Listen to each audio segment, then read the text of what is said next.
Hi, good morning, everybody. Welcome to the Early Bird. We have two big reports on last night's games. Just thrillers. Coming up. I got my wish. I got to see a Game 7 in overtime. Not only that, I got to see two. So I'm really happy because I always look forward to that.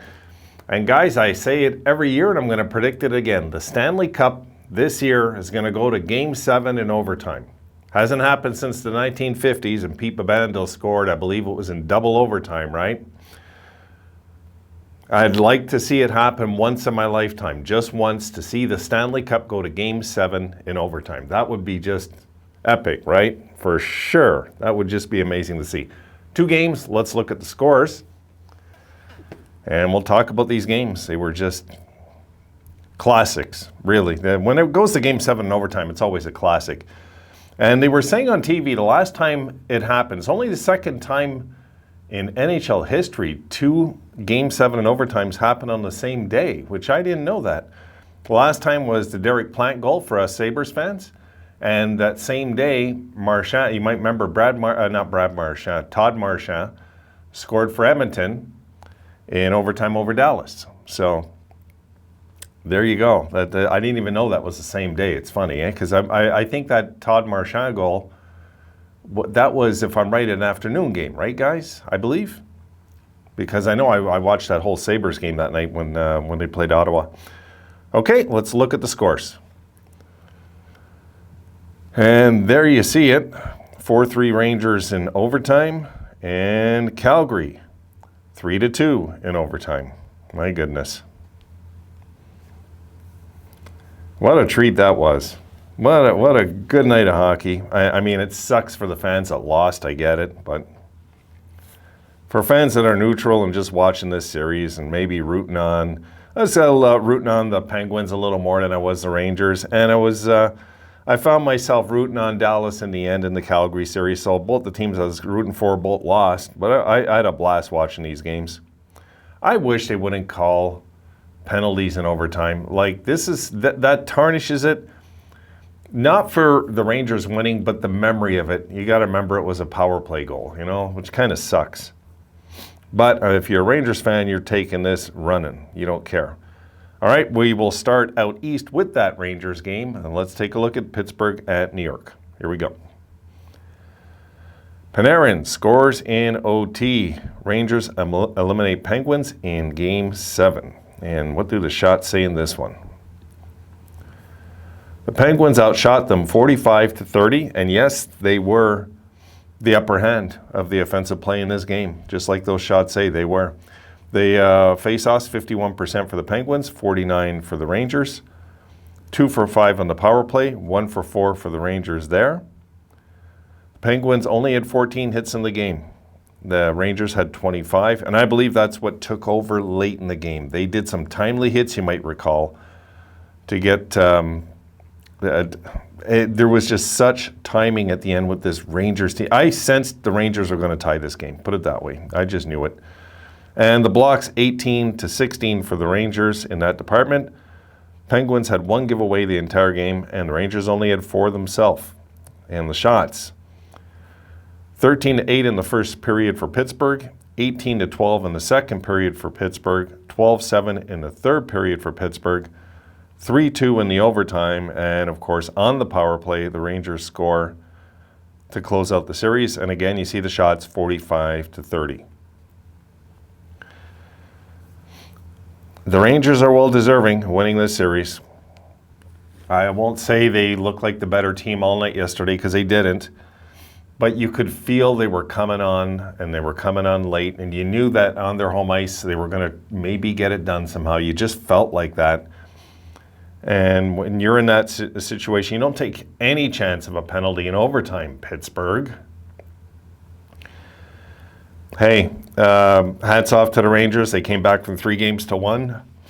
And that's a young team, an uprising young team. I don't think they'll go all the way, but you just never know with a young team what can happen, guys. You never, ever know. Okay, let's head over west and see what happened over there with Dallas at Calgary. Gaudreau, Flames eliminate Stars with OT victory in Game 7. And the numbers in this one, folks, get ready for this. Look at those shots. Dallas had 28 shots. Calgary had 67. And yep, that's an accurate number. Dallas had 46% of the faceoffs, and Calgary, they were 55. Dallas 0 for 1 on the power play. Calgary 0 for 3. Dallas only put out 22 hits in this game, and Calgary at 35. I would say that helped, definitely helped, but look at the blocking. Dallas had 32 blocks, Calgary had 13. And that was, yes, by a lot of Calgary pressure, a lot of pressure. And the giveaway is pretty even, 14 for Dallas, 15 for Calgary. Now the shots.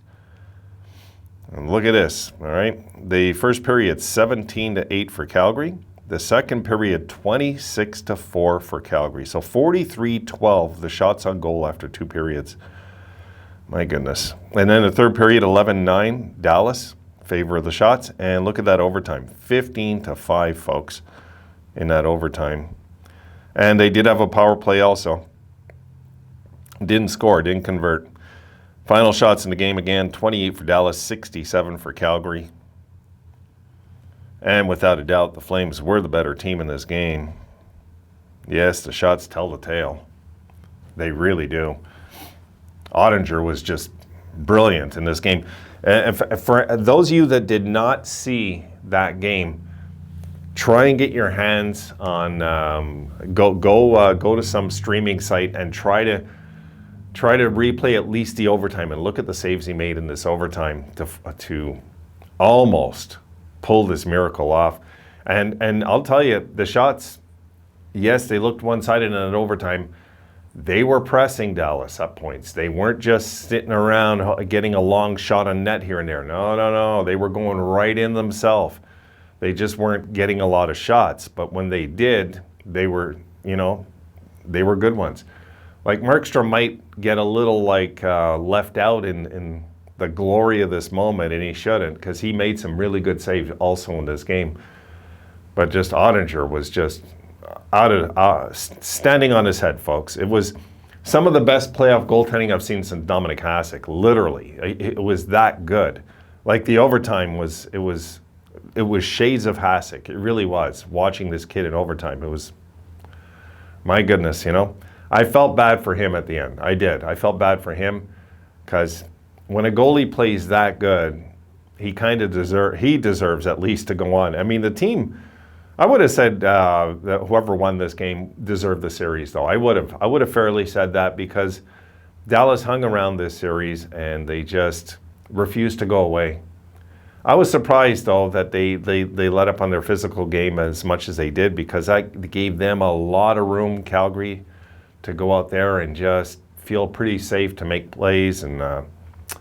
But the skating in this game, guys, let me close this because I'm going to need that for after. The skating in this game was fun to watch, I got to say. This was a fun game to watch.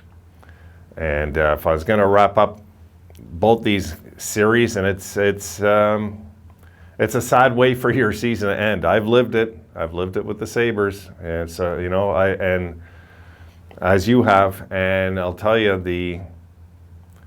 the only thing I remember taking when we lost that Game 7 in overtime to Pittsburgh, I remember I was so frustrated with the Sabres in that Game 7. I was just waiting for Pittsburgh to score. That's the memory I have of it, the clearest memory I have of it. I wasn't surprised Pittsburgh won, even though it was in Buffalo. I kind of expected them to win. And it was a good series. I remember, like the Sabres, I remember, lost the first 2 games on home ice. Then we came back, won the next 2 in Pittsburgh. Then I believe it was Stu Barnes in overtime in Game 5. We went back to Pittsburgh. They had to pull the goalie. And it was Mario Lemieux that either tied the game or set it up to Jagr for them to tie it and force overtime. And I think then it was vice versa who got it in overtime. That's my memory of that. And then Game 7 on home ice, and that was Hasek's last game as a Sabre also. So yeah, looking back at Game 7s and overtime, I'll always remember them. So this was, it's almost like the changing of the guard. The young and upstart Rangers come back and eliminate the older Pittsburgh Penguins. Game 7 in overtime. It might be Pittsburgh's last hurrah this year. It just might be. It might have been. We'll see next year. I wouldn't be surprised though. The Penguins come back with a good year, and Dallas.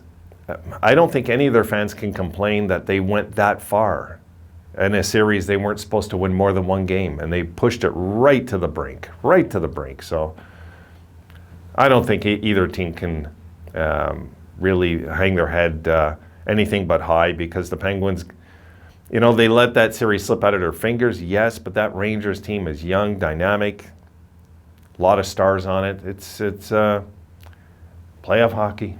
It's playoff hockey. So I'll discuss the next round. I'll be doing a video on that.